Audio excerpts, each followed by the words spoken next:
നമസ്കാരം. ഒടുവിൽ Jinto Bigg Boss Malayalam season 6ന്റെ വിജയിയായിരിക്കുകയാണ്. ജിൻഡോയും അർജുനും ജാസ്മിനുമാണ് ടോപ്പ് 3യിൽ എത്തിയത്. വാശി നിറഞ്ഞ പോരാട്ടത്തിനൊടുവിൽ ജിൻഡോ കപ്പുയർത്തുകയായിരുന്നു. എന്നാൽ ഈ സീസണിന്റെ കപ്പുയർത്താൻ എന്തുകൊണ്ടും യോഗ്യത ഉണ്ടായിരുന്നത് ജാസ്മിനാണെന്ന് ചൂണ്ടിക്കാട്ടുകയാണ് ഒരു ബിഗ് ബോസ് ആരാധകൻ. സദാചാര സമൂഹത്തോട് പൊരുതിയാണ് ജാസ്മിൻ വീണതെന്നും ബിഗ് ബോസ് ആരാധക ഗ്രൂപ്പിൽ പങ്കുവച്ച് കുറിപ്പിൽ പറയുന്നു. കുറിപ്പ് ഇങ്ങനെ: അങ്ങനെ ഫൈനലിലെ ഒരേ ഒരു പെൺതരി സദാചാര സമൂഹത്തോട് പൊരുതി 3ാം സ്ഥാനത്ത് അവളുടെ ബിഗ് ബോസ് ജീവിതം അവസാനിപ്പിച്ചിരിക്കുന്നു. ജാസ്മിൻ എന്ന പെൺകുട്ടിയുടെ പേരിൽ ഇനിയങ്ങോട്ട് അറിയാൻ പോകുന്ന സീസൺ. ഹൗസിൽ വന്നു കയറിയ 2ാമത്തെ ദിവസം തൊട്ട് അവൾ മടിച്ചു നിൽക്കാതെ, അവളുടെ ഇമേജിനെ പറ്റി ചിന്തിക്കാതെ അവളുടേതായ ഗെയിം തുടങ്ങി വെച്ചിരുന്നു.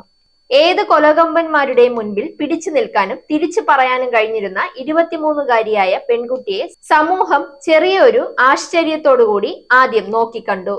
നമ്മുടെ സമൂഹം മുൻകൂട്ടി തയ്യാറാക്കി വെച്ചേക്കുന്ന പെൺകുട്ടികൾക്ക് വേണ്ടിയുള്ള ചില സ്വഭാവ സവിശേഷതകൾ അടക്കം, ഒതുക്കം, എവിടെയും കയറി സംസാരിക്കുന്ന വിധം, ആരുടെയും മുഖം നോക്കാതെ തിരിച്ചു പറയുന്ന രീതി, ഒച്ച ഉയർത്തി സംസാരിക്കുക, ആൺകുട്ടിയോട് കൂട്ടുകൂടൽ, ഇതൊക്കെ സദാചാര സമൂഹം ഭയങ്കര കുറ്റമായി നോക്കിക്കണ്ടു. പിന്നെ അടുത്ത ലക്ഷ്യം ഈ പറഞ്ഞ പെൺകുട്ടിയെ ഒതുക്കുക എന്നായിരുന്നു. അതിന് പലരെയും അവർ രാജാക്കന്മാരായി തിരഞ്ഞെടുത്തു. രതീഷ്, സിജോ, റോക്കി, സിബിൻ എന്നിവർക്കൊന്നും ഷോയിൽ സ്ഥിരമായി തുടരാൻ കഴിഞ്ഞതുമില്ല. പക്ഷേ രാജാവിനെ വേണമല്ലോ. അങ്ങനെ അവർ അവസാനം ഗതികേട് കൊണ്ട് ലാൻഡ് ചെയ്തത് ജിൻഡോയിലും. അങ്ങനെ അവസാനം ജിൻഡോയെ രാജാക്കന്മാരുടെ ഒരു ക്വാളിറ്റി ഇല്ലെങ്കിലും എല്ലാം കൂടെ തിരഞ്ഞെടുത്ത് തലയിൽ വെച്ചു അവസാനം ഒരു പെണ്ണിനോടുള്ള വാശി തീർക്കാൻ കപ്പെടുത്തു കൊടുത്തു വിട്ടു. പെണ്ണിനെ തോൽപ്പിക്കാൻ ഞാൻ മണ്ടനോ എന്ന് പറഞ്ഞു നടന്ന അപ്പനെയും അമ്മയും തട്ടിക്കളയും എന്ന് പറഞ്ഞ് ലാലേട്ടന്റെ മുൻപിൽ രോമം പിഴുതു കാണിച്ച ഒരു ക്വാളിറ്റി ഇല്ലാത്ത ആൾക്ക് ഇവിടത്തെ സദാചാര സമൂഹം കപ്പ് കൊടുത്തു വിടുന്നു. എന്തൊരു വിരോധാഭാസം! ഷോയുടെ ആദ്യം മുതൽ ഇന്നലെ അവസാനിക്കുന്നിടം വരെ മുഴങ്ങിക്കേട്ട ഒരേ ഒരു പേര് ജാസ്മിൻ.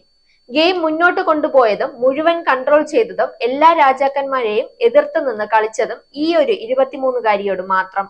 ശക്തമായ PR വർക്കും ക്യൂട്ട് വാരി വിതറിക്കൊണ്ടുള്ള ഒരു കോംബോയും മാത്രമുണ്ടെങ്കിൽ വേറെ ഒരു ഗെയിം കളിക്കാതെ സെക്കൻഡ് പൊസിഷനിൽ വരെ ആകാമെന്നും അർജുനും തെളിയിച്ചു. പിന്നെ ഒരു സന്തോഷമുള്ളത്, ഫൈനലിൽ കാല് കുത്തില്ല, 5ാം സ്ഥാനത്ത് പുറത്താകും എന്ന് പറഞ്ഞവരുടെ മുൻപിൽ 3ാം സ്ഥാനത്ത് വരെ ആകാനും ജാസ്മിന് പറ്റി.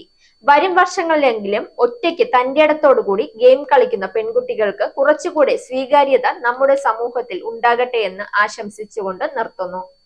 Zag news, Thiruvananthapuram. നേരിന്റെ വാർത്തകൾ നിങ്ങളുടെ വിരൽത്തുമ്പിൽ എത്താനായി സാഗ് ന്യൂസ് ചാനൽ സബ്സ്ക്രൈബ് ചെയ്തും ഷെയർ ചെയ്തും ഒരു ശരിയായ മാധ്യമ നിലപാടിന് പോകാൻ ഞങ്ങൾ നിങ്ങളെ ക്ഷണിക്കുന്നു.